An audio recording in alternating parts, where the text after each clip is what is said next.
5வது மாத வளகாப்புக்கு மேக்கப் ஃபுல்லாகவே நானே தான் பண்ணிக்கிட்டேன். சிம்பிள் மேக்கப் லுக் தான். சாரீ ப்ளஸ் வந்து ஹேர் ஸ்டைல்லாம் வந்து என்னோடய ஃப்ரெண்டு பண்ணியிருந்தா. இதோட டீட்டெயிலெலாம் தெரியணுன்னா கமெண்ட் பண்ணுங்கள், நான் ஷேர் பண்ணுறேன். ரிலேட்டிவ்ஸ்லாம் வந்து முன்னாடி நாளே வந்துட்டாங்க. வீடியோ ஃபுல்லாக கலகலப்பாக இருந்தது.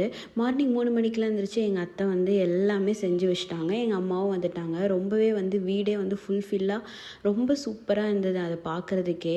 எல்லாமே தட்டெல்லாம் வந்து அலங்காரம் பண்ணி வச்சுட்டு இருந்தாங்க. நானும் என்ன வந்து அலங்காரம் பண்ணிகிட்டு இருந்தேன். நான் சொன்ன மாதிரியே சிம்பிள் மேக்கப் லுக் தான். மொத்தமே ஒரு 5 ப்ராடக்ட் வச்சு தான் என்னோடய மேக்கப் நான் பண்ணியிருந்தேன். எனக்கு தெரிஞ்ச மாதிரி ரொம்பவே நல்லா வந்திருந்தது. நிறைய பேர் சொன்னாங்க, கல்யாணத்துக்கு கூட நீயே பண்ணியிருக்கலாம், ரொம்ப சிம்பிளாக சூப்பராக இருக்குது அப்படின்னு சொல்லியிருந்தாங்க.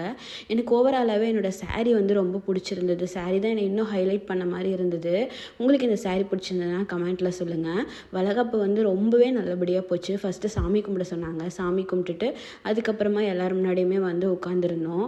ரொம்பவே ஒவ்வொருத்தருமே வந்து எனக்கு ரொம்ப ஹாப்பி மூமெண்ட் கொடுத்துருந்தாங்க. இந்த டே ஃபுல்லாகவே என்னோடய டே மாதிரி இருந்தது. ஒவ்வொருத்தருமே வந்து பாசமாகவும் கேரிங்காகவும் எனக்கு ஒவ்வொரு விஷயமும் சொல்லி ப்ளஸ் பண்ணிட்டு போனாங்க.